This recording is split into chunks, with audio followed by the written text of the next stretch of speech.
Hello everyone, welcome to Knowledge Hall. In this video, we will be discussing about quadrilaterals. तो quadrilaterals start करने से पहले कुछ basic terms हैं जो आपको पता होने चाहिए.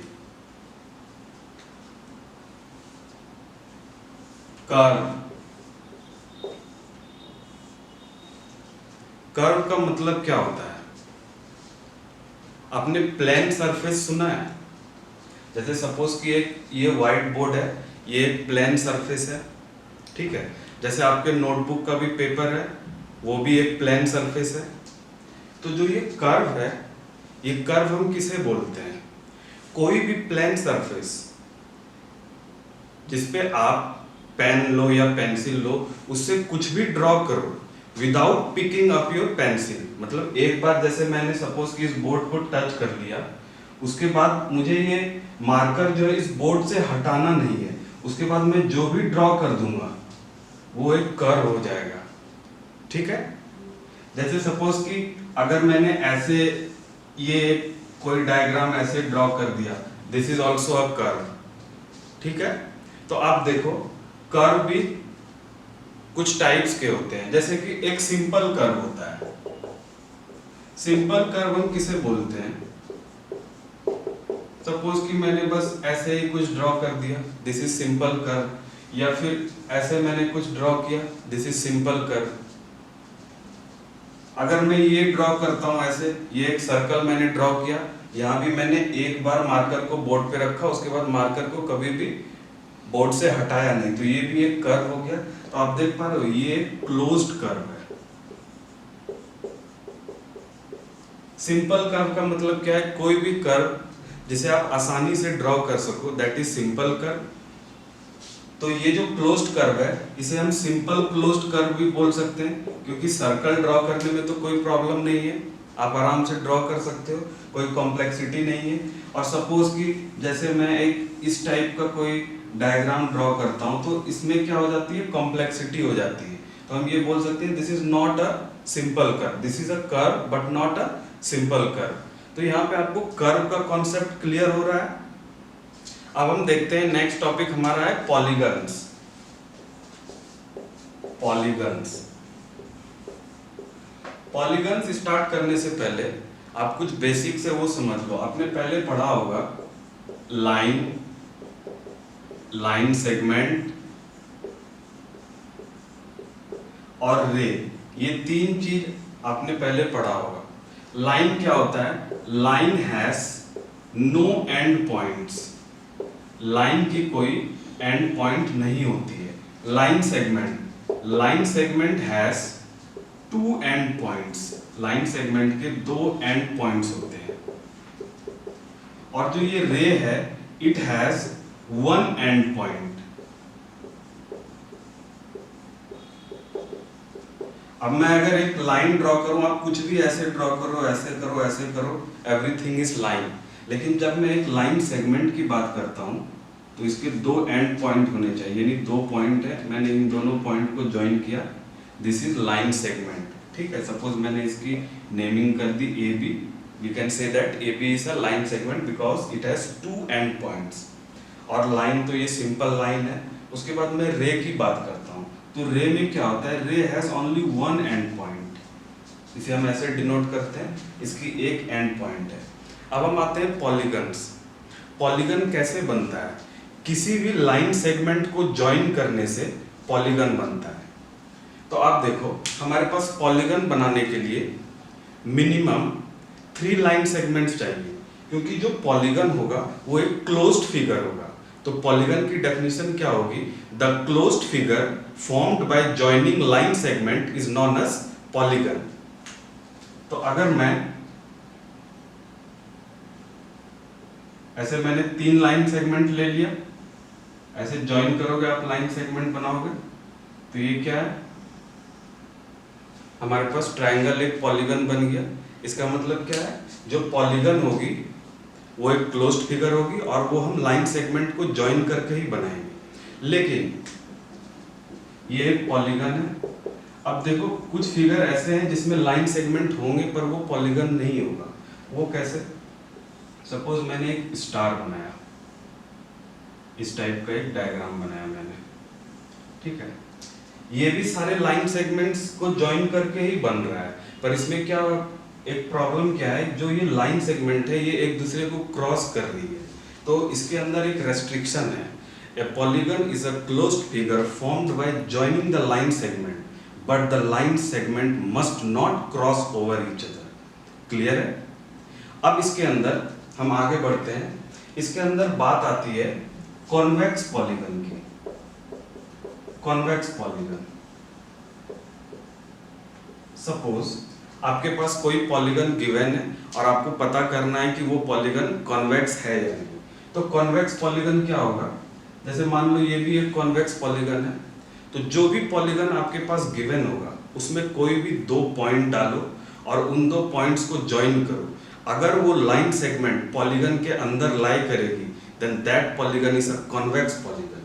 यहाँ पे मैं कोई भी 2 पॉइंट्स ले रहा हूँ, सपोज मैंने ये लिया, इसे ज्वाइन किया, it lies inside the polygon. मैंने यहाँ पे ले लिया एक पॉइंट, इसे ज्वाइन किया, it also lies inside the polygon. Clear? और पॉलीगन, तो ये कॉन्वेक्स पॉलीगन की आपकी डेफिनेशन हो गई। दूसरा होता है आपका कॉन्केव पॉलीगन। कॉन्केव पॉलीगन क्या होता है, ध्यान से सुनो। पॉलीगन आपके पास गिवन होगी और जैसे मैंने यहाँ पे 2 पॉइंट बनाया और ज्वाइन किया, ये पूरी लाइन पॉलीगन के इनसाइड लाई कर रही है। लेकिन कॉन्केव पॉलीगन के केस में ऐसा नहीं होता है। आप जब 2 पॉइंट्स को ज्वाइन करोगे और लाइन सेगमेंट बनाओगे तो कुछ लाइंस ऐसे होंगे जो पॉलीगन के बाहर लाई करेगी। एग्जांपल देखो आप, जैसे मैंने सपोज कि ये पॉलीगन लिया, this is also a polygon. Polygon can have n number of sides. Clear है? अगर मैं ये 2 पॉइंट ले रहा हूं और ज्वाइन कर रहा हूं, तो ये लाइन सेगमेंट पॉलीगन के इनसाइड में लाई कर रही है। लेकिन सपोज मैंने पॉइंट ले लिया यहाँ और यहाँ, ये दोनों पॉइंट मेरे पॉलीगन के अंदर है, लेकिन जब मैं लाइन सेगमेंट बनाऊंगा, इन दोनों को ज्वाइन करूंगा, तो आप देख पा रहे हो कि ये जो लाइन है पॉलीगन के बाहर भी लाई कर रही है। तो इस केस में ये पॉलीगन जो है ये कॉन्केव पॉलीगन होगा। क्लियर है? आपके पास बहुत सारे क्वेश्चंस होंगे जिसमें पॉलीगन्स गिवन होंगे और आपको डिसाइड करना पड़ेगा कि कौन सी पॉलीगन कॉन्वेक्स है और कौन सी कॉन्केव है। क्लियर है ये फंडा? अब हम देखते हैं classification of polygons. Classification of polygons.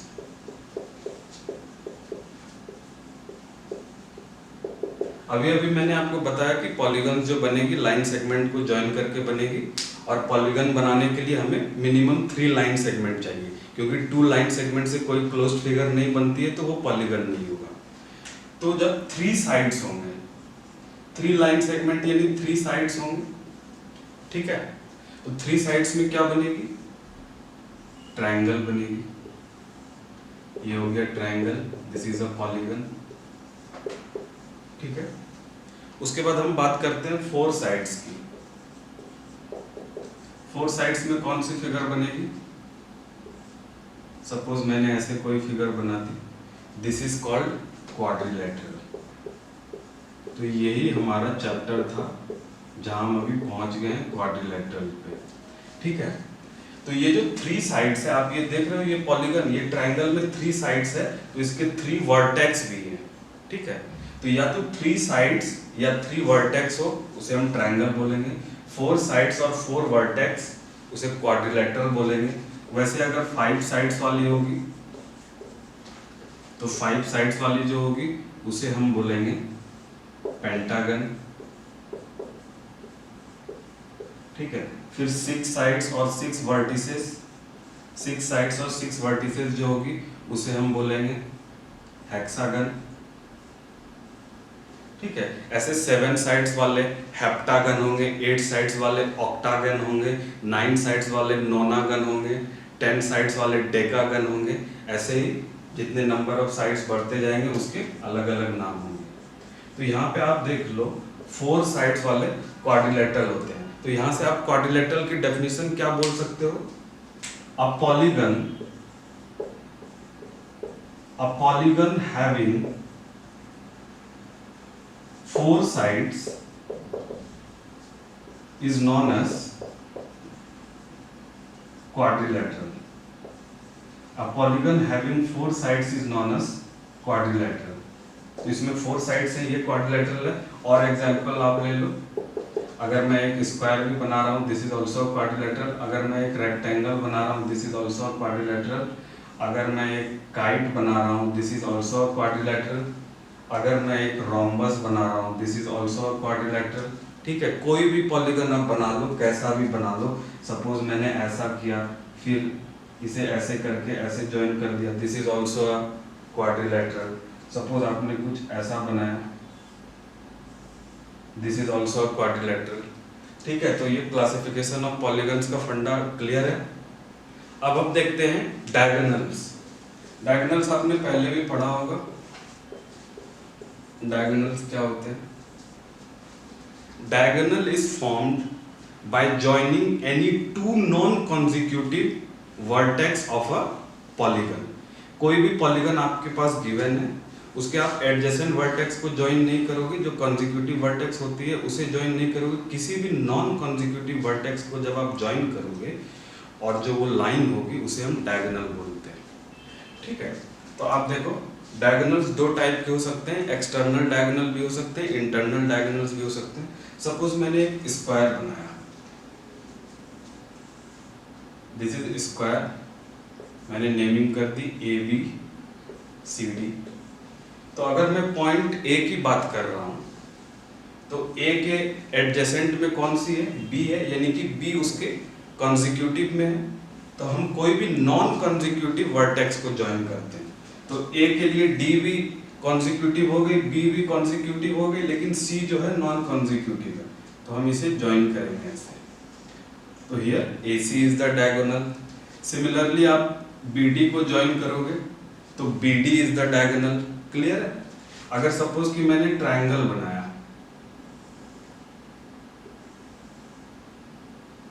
ठीक है, ट्रायंगल में ए बी सी मैंने इसकी भी नेमिंग कर दी। ये जो ए बी सी ट्रायंगल है, ए के एडजेसेंट वर्टेक्स जो है वो सी है, और बी भी ए के एडजेसेंट में, यानी ये जो ट्रायंगल है इसमें सारे वर्टेक्स एक दूसरे के कॉन्जिक्यूटिव हैं। तो हम क्या बोलेंगे कि a triangle has no diagonal. Clear है? A triangle has zero diagonal, क्योंकि जब आप डायगोनल बनाते हो तो उसमें दो नॉन कॉन्जिक्यूटिव वर्टेक्स होने चाहिए।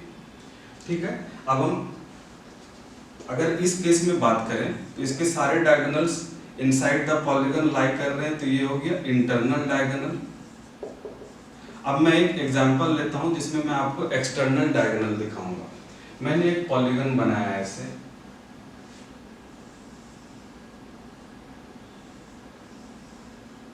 This is also polygon. मैंने इसकी नेमिंग कर दी P, Q, R and S। तो P के कंसेक्यूटिव Q है, P के कंसेक्यूटिव R है, लेकिन P के नॉन कंसेक्यूटिव S है। जब मैं PS को ज्वाइन करूंगा तो इसमें PS एक डायगोनल होगा, और फिर हमारा QR जो है ये भी एक डायगोनल होगा। तो ये जो QR हुआ ये एक्सटर्नल डायगोनल हो गया। ठीक है, तो इंटरनल डायगोनल और एक्सटर्नल डायगोनल का फंडा क्लियर है। अब आप देखो, सपोज मैंने पेंटागन बनाया, ये है पेंटागन, इसकी नेमिंग कर दी मैंने X, Y, Z, W and V, ऐसे मैंने इसकी नेमिंग कर दी। अब आप देखो, अगर मैं वर्टेक्स X पे जा रहा हूं तो X के कंसेक्यूटिव Y है और X के कंसेक्यूटिव V है, यानी मैं X से Z में और X से W में डायगोनल बना सकता हूँ। मैं इसे डॉटेड लाइन से रिप्रेजेंट कर रहा हूँ डायगोनल। एक डायगोनल हो गई, ये दो डायगोनल हो गई। ठीक है, सिमिलरली ये तीन डायगोनल हो गए, ये चार डायगोनल हो गए। क्लियर है? तो हमने X से बना लिया, V से बना लिया। अब हम W से अगर चेक करें तो W से आप Z में नहीं बना सकते हो, W से आप X में बना सकते हो, जो हमने ऑलरेडी बना रखा है। तो अब मैं W से कहाँ बनाऊंगा? Y में बनाऊंगा। क्लियर है? अब आप z की तरफ देखो, z से आप w में नहीं बना सकते, लेकिन z से v की तरफ आप डायगोनल बना सकते हो, z से x की तरफ बना सकते हो जो ऑलरेडी बना हुआ है। फिर आप y में देखो, y से आप x की तरफ नहीं बना सकते और z की तरफ नहीं, v की तरफ बना सकते हो और w की तरफ बना सकते हो, तो ऑलरेडी ये डायगोनल्स बने। तो ये जो पेंटागन था इसमें कितने डायगोनल्स हैं? 1 2 3 4 और हैं डायगोनल्स, एक यहाँ पे है, इसमें 5 डायगोनल्स हो गए। ठीक है, तो देखो डायगोनल्स कैलकुलेट करने का एक फॉर्मूला होता है, number of diagonals equals to n into n minus 3 upon 2। अब यहाँ पे n क्या है? n is number of sides, n को आप नंबर ऑफ साइड्स बोल सकते हो। अब देखो, अगर मैं ट्रायंगल की बात करूंगा, तो ट्रायंगल में n की वैल्यू क्या है? 3 है, क्योंकि 3 साइड्स हैं। और जब आप इस फॉर्मूले में रखोगे तो 3 माइनस 3 अपॉन 2, 3 माइनस 3 0, 0 इंटू 3 0, तो ट्रायंगल में 0 डायगोनल हो गए। ठीक है, अब आप स्क्वायर की बात करो तो n की जगह आप 4 रखोगे तो क्या होगा? 4 into 4 minus 3 upon 2, 4 minus 3 is 1, 1 into 4 is 4, 4 upon 2 is 2। अब आप n के जगह 5 रखो, 5 minus 3 upon 2 equals to 5 minus 3 क्या होगा? 2 होगा, 5 इंटू 2 अपॉन 2, 2 से 2 cancel out. Number of diagonals कितने हो गए पेंटागन में? 5, यहाँ पे मैंने दिखाया। ठीक है, तो अगर मान लो कि आपके पास कोई क्वेश्चन गिवन है कि एक पॉलीगन है जिसके 100 साइड्स हैं और आपको कैलकुलेट करना है कि उसमें कितने डायगोनल्स होंगे, आप डायरेक्ट ये फॉर्मूला लगा सकते हो, n into n minus 3/2। Exercise में आपको ये क्वेश्चंस भी मिलेंगे जो आप इस फॉर्मूले के बेसिस पे कर सकते हो। तो ये डायगोनल्स का पूरा कॉन्सेप्ट क्लियर है। नेक्स्ट टॉपिक है हमारा regular and irregular polygons. Regular and irregular polygons.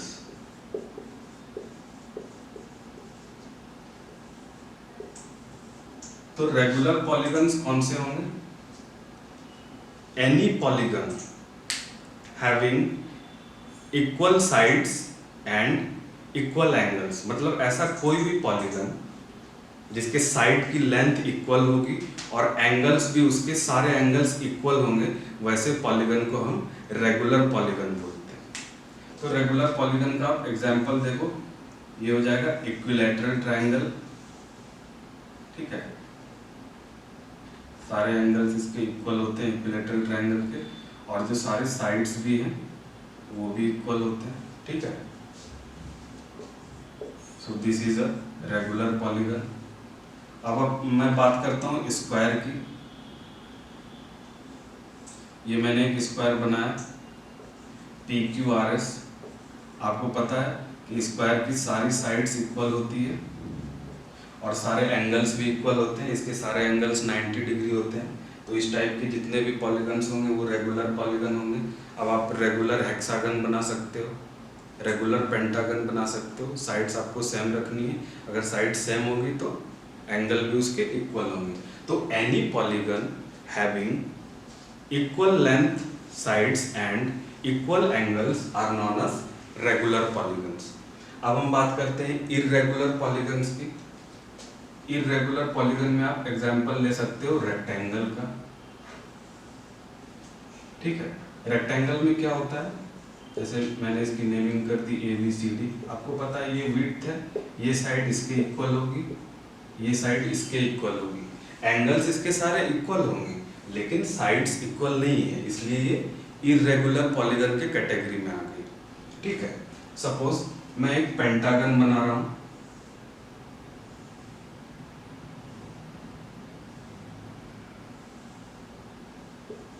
PQRS and T। इसमें ये साइड इसके इक्वल है, ये साइड इसके इक्वल है। ठीक है। तो ये पेयर ऑफ साइड्स इक्वल है, ये SR जो है वो एक अलग ही साइड है। तो इसमें आप देख लो ये PQRST जो मैंने पेंटागन बनाया, ये एक इरेगुलर पेंटागन है क्योंकि इसके साइड्स की लेंथ भी इक्वल नहीं है और इसके सारे एंगल्स भी इक्वल नहीं है। तो ये था आपका रेगुलर एंड इरेगुलर पॉलीगन्स का कॉन्सेप्ट। अब हम देखते हैं angle sum property of polygons. Angle sum property आपने क्लास 7th में पढ़ा होगा, ट्राइंगल के लिए आपने पढ़ा होगा the sum of all the angles of a triangle is always 180 degree, आपने पढ़ा होगा। एंगल सम प्रॉपर्टी आपने ट्राइंगल के लिए क्या पढ़ा था? The sum of all the angles, कितने एंगल्स होते हैं? 3 angles of a triangle is 180 degree, ऐसा आपने पढ़ा था, ठीक है। तो ट्राइंगल में कितने? 3 साइड्स हैं। अब सपोज मैंने एक क्वाड्रिलेटरल बना दी, ठीक है। तो ये जो क्वाड्रिलेटरल है, इस क्वाड्रिलेटरल को मैं अगर ऐसे डायगोनल बना दूं, ये 2 ट्राइंगल में डिवाइड हो गई। तो इसका मतलब क्या है? इसके सारे एंगल्स का sum, suppose ABCD is a quadrilateral, तो इसके जो इंटीरियर एंगल्स का सम होगा वो कितना होगा? 2 ट्राइंगल है तो 180 degree plus 180 degree that is 360 degree. तो यहाँ से आप क्या बोल सकते हो? The sum of all the interior angles of a quadrilateral is always 360 degree. अब सपोज मैं एक पेंटागन बना रहा हूं, ये मैंने एक पेंटागन बना दिया, ठीक है, और मैंने इसकी एक ऐसे डायगोनल बना दी, एक ऐसे बना दी। इसकी नेमिंग कर देता हूं मैं PQRSNT। तो ये डायगोनल है, ये पेंटागन है जिसके मैंने 2 डायगोनल्स बनाए, और ये 2 डायगोनल्स बनाने से ये जो पेंटागन है ये 3 ट्राइंगल्स में डिवाइड हो गई। तो जब ये 3 ट्राइंगल्स में डिवाइड हो गई तो इसके एंगल्स का, इंटीरियर एंगल्स का सम क्या हो जाएगा? 180 degree into 3 equals to 540 degree. Clear है? तो यहां से एक फॉर्मूला मैं बता रहा हूं आपको। ट्राइंगल में आपने देखा 180 डिग्री, क्वाड्रिलेटरल में 360 डिग्री और पेंटागन में 540 डिग्री। तो इंटीरियर एंगल्स के सम निकालने का एक फॉर्मूला होता है, sum of interior angles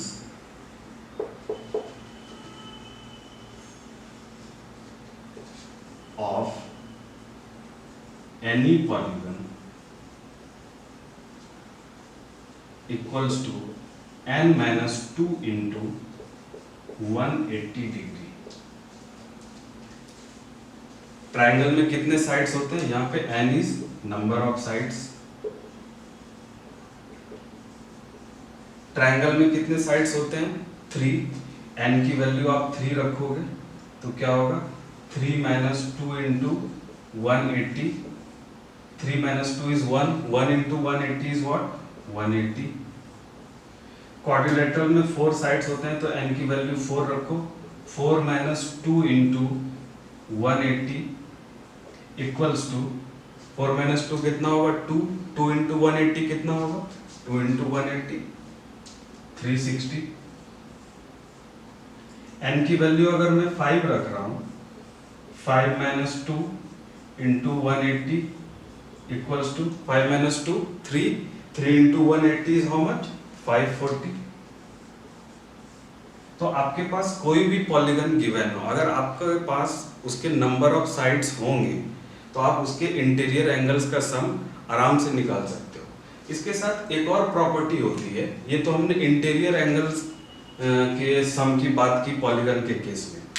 polygon कोई सा भी हो, उसके एक्सटीरियर एंगल्स का सम हमेशा 360 डिग्री होगा। The sum of exterior angles of any polygon will always be equal to 360 degree. whether it is regular polygon or irregular polygon, it doesn't matter. अब हमारा नेक्स्ट टॉपिक है kinds of quadrilateral. Kinds of quadrilateral.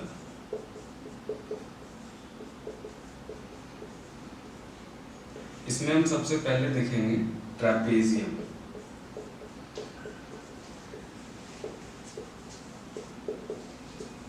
Trapezium क्या होता है?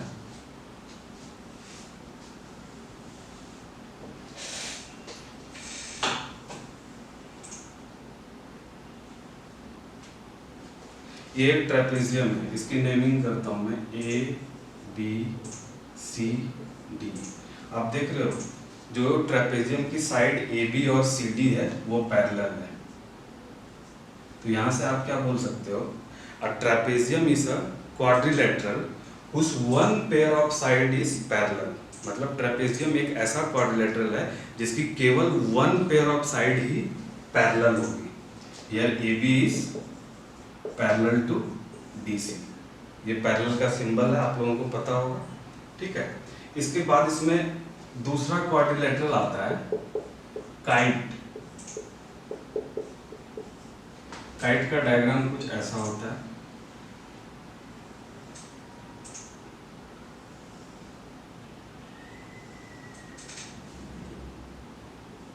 PQRS. PQRS is a kite. इसमें PS की length PQ के length के बराबर होती है और ये RS की लेंथ QR के लेंथ के बराबर होती है. ठीक है. This PQRS is a kite. तो काइट की डेफिनेशन क्या होगी? A kite is a quadrilateral whose pair of consecutive sides are equal. ये PS और PQ ये कॉन्जिक्यूटिव साइड है और आप देख रहे हो कॉन्जिक्यूटिव साइड की लेंथ इक्वल होती है. अगर मैं इसे यहाँ पे डायगोनल बनाऊं, इसे हम लाइन ऑफ सिमेट्री भी बोलते हैं. काइट के केस में अगर आप ऐसे एक लाइन बनाओ और सपोज कि आप ऐसे इस फिगर को ऐसे फोल्ड कर रहे हो तो Q S पे लाई करेगी और ऐसे पूरी तरह से फोल्ड हो जाएगी, इसलिए हम इसे लाइन ऑफ सिमेट्री भी बोलते हैं. मतलब इसे दो ट्रायंगल में इक्वली डिवाइड करेंगे. ठीक है. तो ये था हमारा kite.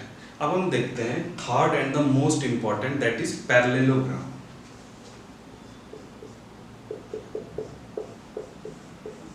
Parallelogram.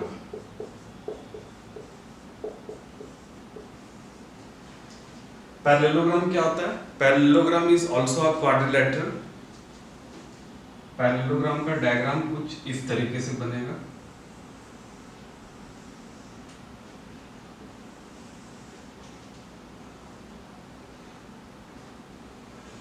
PQRS. This PQRS is a parallelogram. ध्यान से देखना. और पैरेललोग्राम के केस में क्या होता है? ऑपोजिट साइड्स इसके पैरेलल होते हैं. PQ is parallel to RS and PS is parallel to QR. जो ये PS है ये भी QR के पैरेलल होगी. ठीक है. In parallelogram opposite sides are parallel. इसकी आप प्रॉपर्टीज देखो क्या है. Properties of parallelogram. इसकी फर्स्ट प्रॉपर्टी हो जाएगी opposite sides are parallel. Opposite sides are parallel. और पैरेललोग्राम में opposite sides equal भी होती है.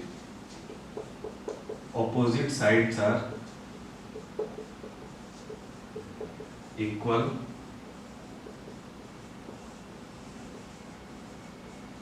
ठीक है. It means PQ is equal to RS and PS is equal to QR. Parallelogram के केस में ऑपोजिट एंगल्स भी इक्वल होती है. Opposite angles are equal.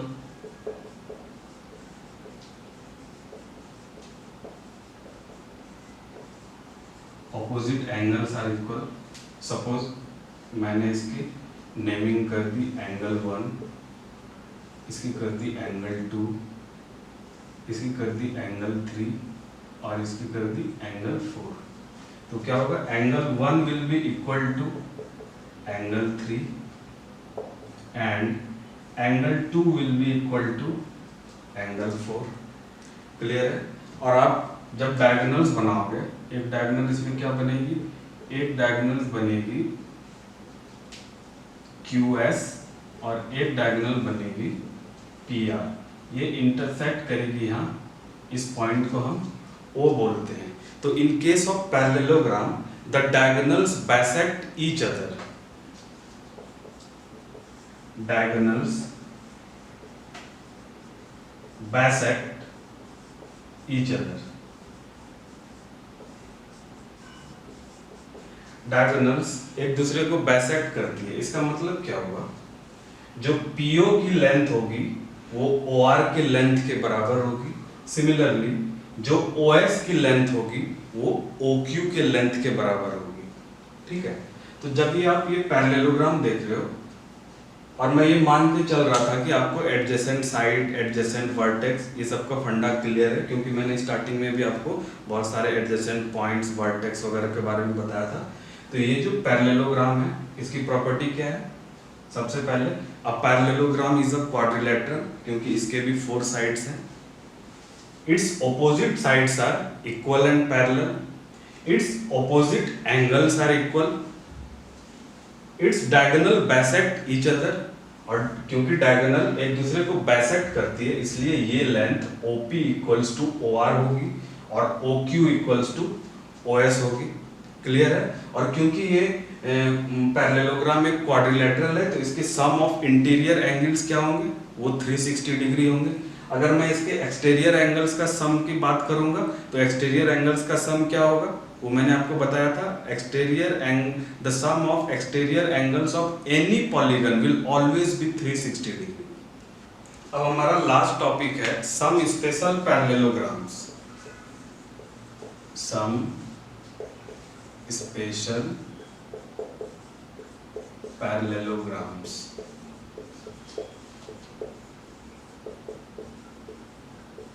इसके अंदर हम फर्स्ट देखेंगे रोम्बस। कोई भी स्क्वायर है, अगर आप उसे टिल्ट कर दोगे तो वो रोम्बस बन जाती है। तो रोम्बस का डायग्राम हमारा ऐसा होगा।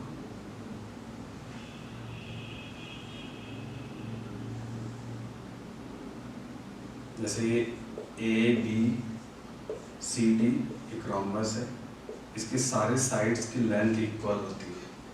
रोम्बस के सारे साइड्स इक्वल लेंथ के होते हैं।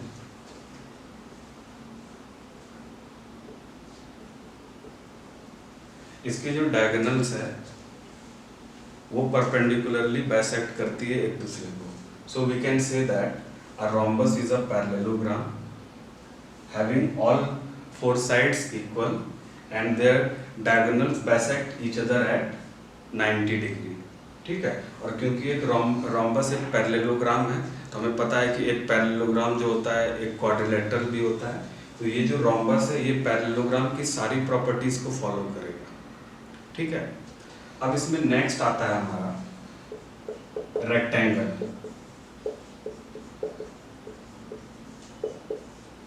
रेक्टेंगल आपको पता है, ये मैंने एक रेक्टेंगल बना दिया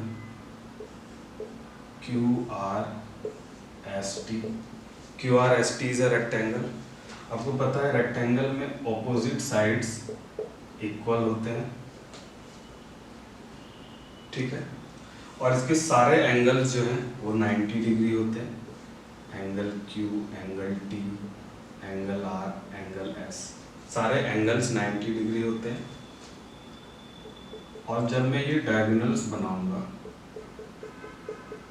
रेक्टेंगल के केस में डायगोनल्स की लेंथ इक्वल होती है। Diagonals are of equal length. इसका मतलब क्या होगा, जो डायगोनल हमारे पास 2 है, QS इक्वल्स टू RT। ठीक है। तो ये हमारा रेक्टेंगल है और ये डायगोनल्स को आप देख रहे हो बाइसेक्ट कर रहा है एक दूसरे को। Suppose this is point O, तो OR की लेंथ OT के बराबर होगी, OS की लेंथ OQ के बराबर होगी। और क्योंकि आप देख रहे हो रेक्टेंगल क्या है हमारा, एक पैरेललोग्राम है, तो ये पैरेललोग्राम की भी सारी प्रॉपर्टीज को फॉलो करेगा। अब हमारा स्पेशल पैरेललोग्राम में एक लास्ट आता है स्क्वायर। स्क्वायर आप सबको पता है, square is a parallelogram whose all four sides are equal। Suppose मैंने एक स्क्वायर बना दी ABCD, इसके चारों साइड्स जो हैं इक्वल होंगे और इसकी एंगल भी सारी 90 डिग्री होगी। इसके भी जो डायगोनल्स होंगे वो एक दूसरे को परपेंडिकुलरली बाइसेक्ट करेंगे। It means diagonal AC will bisect diagonal BD at 90 degree. ठीक है, ये सारे एंगल्स जो हैं ये 90 डिग्री होंगे। क्लियर है? और क्योंकि स्क्वायर एक पैरेललोग्राम है तो ये पैरेललोग्राम की भी सारी प्रॉपर्टीज को फॉलो करेगा और स्क्वायर के केस में भी डायगोनल्स जो होते हैं इक्वल होते हैं। Diagonals are equal in case of square.